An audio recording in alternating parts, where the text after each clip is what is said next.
that, but this valet is literally knocked out.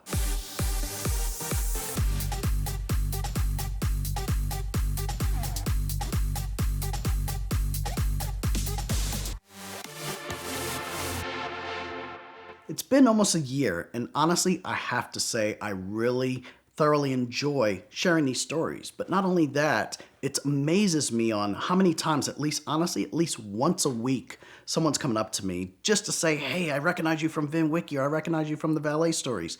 I love it so much, and it really means a lot to me. So, starting out with the top 10 stories, I want to start out with this one.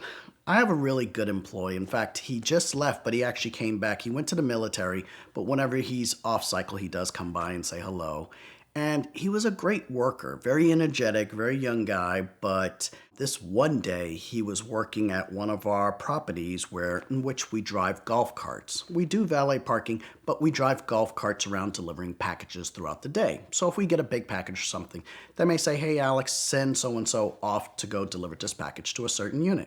So this valet does it, no problem at all.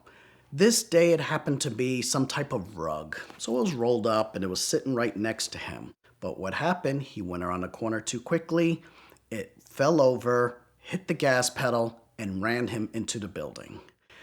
So this is a new one. Usually we have car damage, but never do we have golf cart damage. And how do you even go about doing so? I can't send this to the body shop because the body shop's going to look at us like, what do you want me to do with this? The maintenance guy is like, hey, you know what? I have a source of parts. I do this on the side. Would you allow me to do it on my own? I'm like, please do it. I don't care. Just let's get it fixed. So he actually took care of it. I think the bill was like $700 or $800, but he did that much damage. He damaged the spindles. Thank God he didn't really do any damage to the building. But overall, you know what? The rug was okay. So no problems at all. The rest of the deliveries were made, and I think from that point forward, I told him, you know what, don't use the golf cart anymore. Let's walk from this point moving forward. So the next story ties in to another property that we do. Again, valet parking. We valet park at restaurants. We valet park at high-rise communities. We everywhere, car dealerships, name it. We pretty much park cars at those locations. So again, we're at another property, and this property is probably over $100 million, and we're very serious on this property being built. It is a gorgeous property overall, and we love it. So again, we valet park, and one of our features, we actually make deliveries to the home. So one of our valets was making a delivery to a home, and what happened essentially, she got stuck in the elevator. And what was crazy, she stuck in the elevator to the point where, as anybody knows, if you're inside of an elevator, your cell phone doesn't work. So she's trying to make calls out. She doesn't realize that you can call through the key box. So she's trying to call from her cell phone. It's not working. She's trying to call through the box, and it's not working as well as it should be. Mind you, this property was built in 2019, so it's less than 2 years old, and she's stuck in this elevator now. She is going crazy, and she's actually starting to get a little nervous. She's been in there now close to an hour and a half with no avail. So she finally gets through, she's yelling and screaming, and someone on the floor finally hears she's stuck between two floors.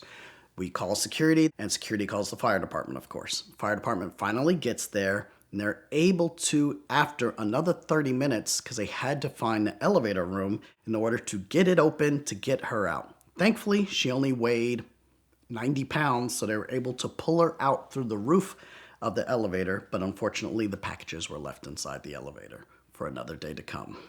We live in Atlanta, and cars get broken into all the time. We try to tell people as much as possible, please secure your cars as much as possible. So one day we had a situation where someone came in, parked an Audi, I believe, and we parked it in the corner, and little do we know, 30 minutes later, this car got broken into. The valet actually heard it and ran towards that direction, but of course he second guesses it. Why am I going to run after this? I'm not going to do anything. I don't have a gun or anything. So he lets it go. Well, the customer comes out and we explain, hey, I'm sorry, someone actually broke into your car. And I don't even know if he actually went inside to tell them. I'm not sure if he was able to track down the customer. Needless to say, the customer was pissed. And I'm going to say this in the nicest possible way. We love lawyers, but we hate lawyers at the same time. anytime an incident involves a lawyer, we always feel like we're going to get sued. And of course, this guy threatened to sue us for not securing his car properly, providing negligence, and all of this other stuff. And literally, we got a 3-page lawsuit regarding his car getting broken into. And for me, simply, I say, hey, what responsibility does he hold knowing he's coming to downtown Atlanta? You have to secure your car. There's only so much a valet can do. You can't expect him to stand guard in front of your car and protect your car.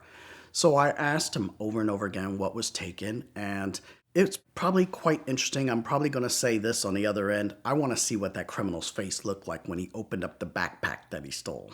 He opened it up, did all this stuff, damaged, stole this car, risked getting whatever to steal a bag of truffles. The next story involves a valet, let's just say, who didn't get enough sleep the night before. I got a phone call from the location that said, hey, we're about to send you a picture. I just want you to be on the lookout for it. This picture was taken 3 minutes ago. So I get the picture, and it is the valet asleep with his mask on. I have to say, number one, thank you for being safe and being in that environment for COVID and everything like that. But this valet is literally knocked out. Of course, I call the valet. He doesn't answer his phone. I'm like, what is he doing? I called him 2 or 3 more times. After 3 or 4 minutes, he finally calls me back. He was in such a deep sleep, it took the 3rd call for me to actually wake this valet up. This next story involves a sports bar that we work at. So it's a great sports bar. Everybody comes in. We have such an array of cars that come in. We have Corvettes, Range Rovers, even down to the Dodge Chargers. What happens, the valets kind of get into this rut of if signs get blown over, which happen in downtown because we have so much wind coming through, they'll grab a rock or something like that and use it to prop up against the sign to prevent it from flipping over. We have bases on them, and they're like 9-pound bases, but we have a 20-pound base option, which sometimes the valets don't like because they have to lift it up and carry it back and forth. So obviously I try, and when I say the bases, these are the bases that go at the bottom of the sign. So I try to keep the lightest weight on them. These are things that we actually consider when we are out there. Try to have the minimal amount weight, but this valet just took a cinder block and laid it against it. Well, what was happening later on in the evening, he needed to shift the sign over very quickly to pull a car out. So he shifted the sign, but he didn't shift the cinder block. So he pulls out a Dodge Charger, and you want to guess what happens? That's right, he runs it over completely from front to back. So it rips up all of this stuff underneath the guy, and the guy is watching because he's pulling the car up in front of him. But the guy ended up being a pretty decent guy. He allowed me to take it to the shop, get it checked. We took it to the body shop, got all the under panelings replaced, and I think everything cost about $300 or $400. So this next story is pretty crazy, and please try to follow me here. I get a phone call one morning from one of our dealerships, and they're like, hey, Alex, we have a serious problem here. One of your valet attendants had a road rage incident with one of our employees, but they did not know that. So this started probably 5 miles ago on the freeway, and they started driving in, and they were really against each other. One's cutting one person off, the other person's brake checking the other person. They started recording each other. And then the valet happened to get off the freeway at the same exit as the other person. So this person takes a left. Valet takes a left. This person takes a right. Valet takes a right. This person takes a left into the parking lot for the dealership, and the valet's following. So now this person doesn't realize it's a valet that's following them, so she's about to call the police. So she calls the police because she thinks this person is following her, getting ready to threaten her, realizing when the person gets out of the car, he's wearing a red jacket and he's an employee. But this woman felt very threatened. She didn't recognize the valet, and she really didn't know him that well because the valet, he was filling in for the other person still at that point. So she went to the general manager of the store, and that store, we call them dealerships. So she went to the general manager of this store and complained about how aggressive he was being. Now, is this something that we really get involved with? Because this happened off of property and it had nothing to do with us. That was just kind of a personal matter. But where it got escalated, the valet's partner ended up making a phone call to the dealership, went through dispatch, and was able to call her and threaten her over the phone. That's where it got escalated. So I got a phone call and they're like, hey, get this person out of here now. By this time, it's like 7:30 in the morning. Thankfully, I only live probably 5 or 10 minutes from this dealership, so I have to hightail it over there.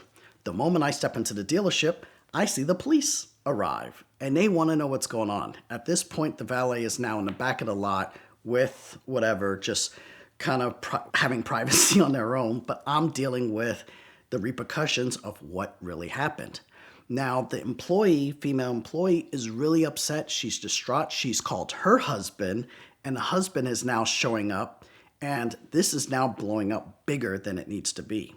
The general manager tells me, hey, Alex, I'm not upset with you, but this situation, we would have scrubbed it if the other person didn't, the friend didn't call into the dealership threatening the person. So I talked to the friend who doesn't work for our company, and he's like, well, I just told her she was being very unprofessional. If she keeps this up, she's going to lose her job. And it was ugly. It was really ugly. And literally, this is one of our newer accounts, and we had started less than a month ago, and this was one of our fill-ins. We don't just come in and park cars. I actually come in personally and try to streamline processes across the board.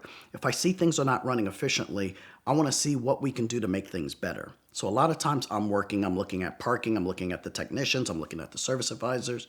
We're doing whatever is possible to run efficiently. So one day I just happened to be working, and later on that day I got a call from the service manager that a gun is missing out of a car. I said, oh, okay, what kind of car was it? And they tell me exactly what kind of car. I said, actually, I had access to that car. That's the car that I shadowed, so there's no issues at all. Honestly, I didn't see a gun. They're like, well, this person's saying a gun is missing. Why would a person drop off a car at a dealership and leave a gun in a car when you know 10 or 20 people possibly are going to touch it?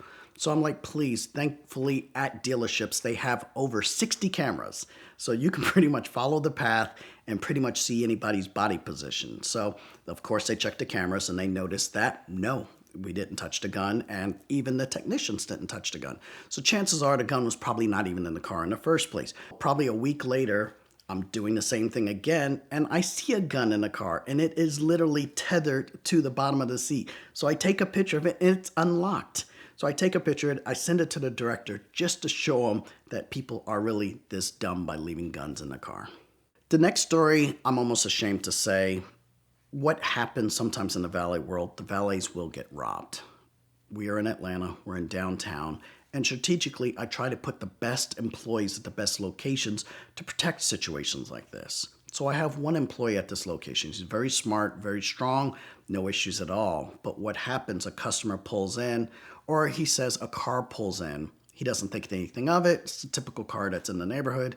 Then it comes around a second time. Now he's alert a little bit. Third time, he starts backing up towards his car because he knows something's up. These guys get out the car, they rush him with a gun and steal some keys.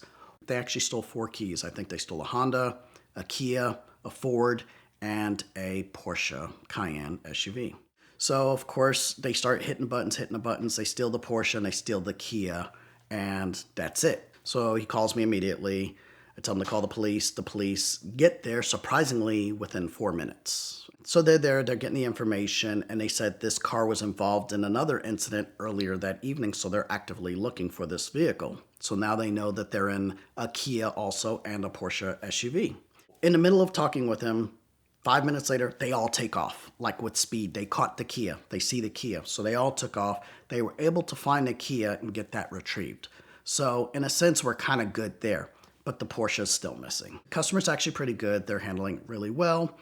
And the next day, there is a Instagram page that I follow called ATL Scoops. So I just follow it just to see what kind of debauchery happened in Atlanta from the night before.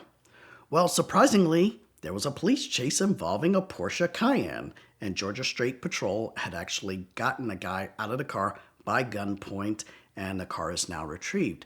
But beforehand, as with any police chase, it ends up slamming against a wall a few times.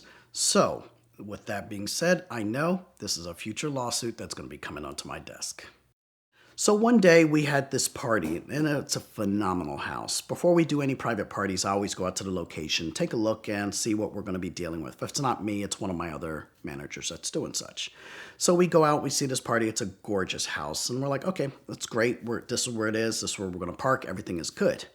Except the day of, when we end up showing up, it starts to decide to pour rain. So the operation in which we had in place had to be kind of manipulated at the last minute.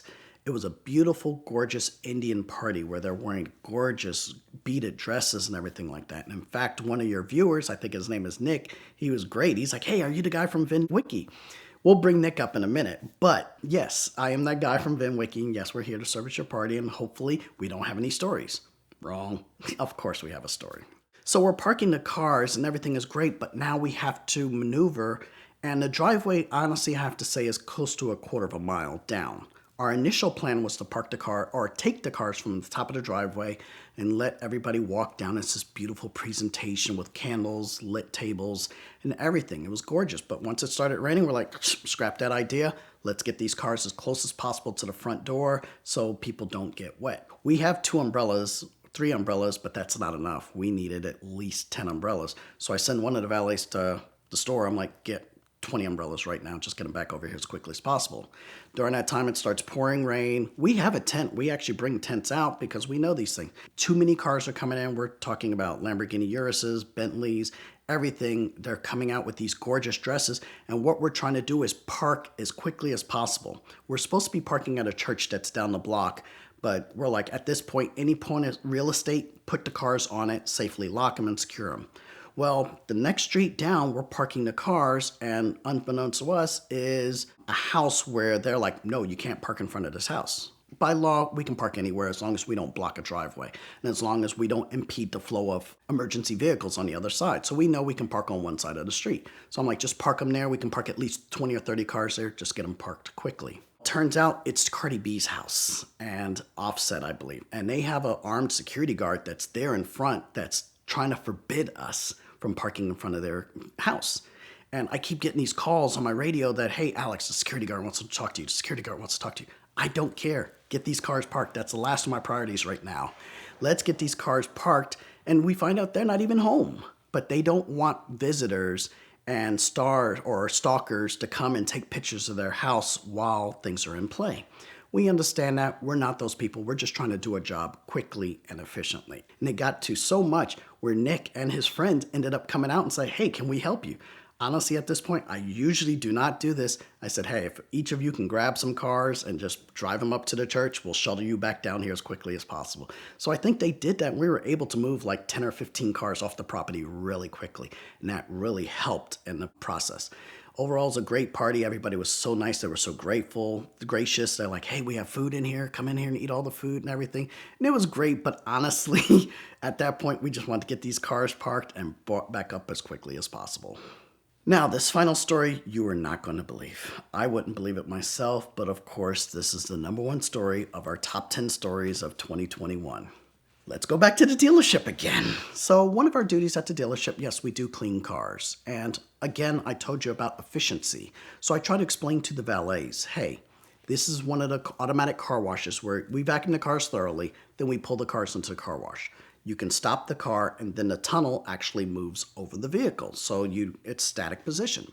So if you're smart, you can get out of that car, go up front, get another car, bring it back. The cycle takes about 5 minutes. So by the time the valet gets back, you can take this car, move it forward, pull this one in, finish drying this one up, take it back to the front, and just continue that cycle throughout the day. This valet pulls the car in. As you see, he gets out of the tunnel and he's on his cell phone. He's looking down, talking, Snapchatting, doing whatever.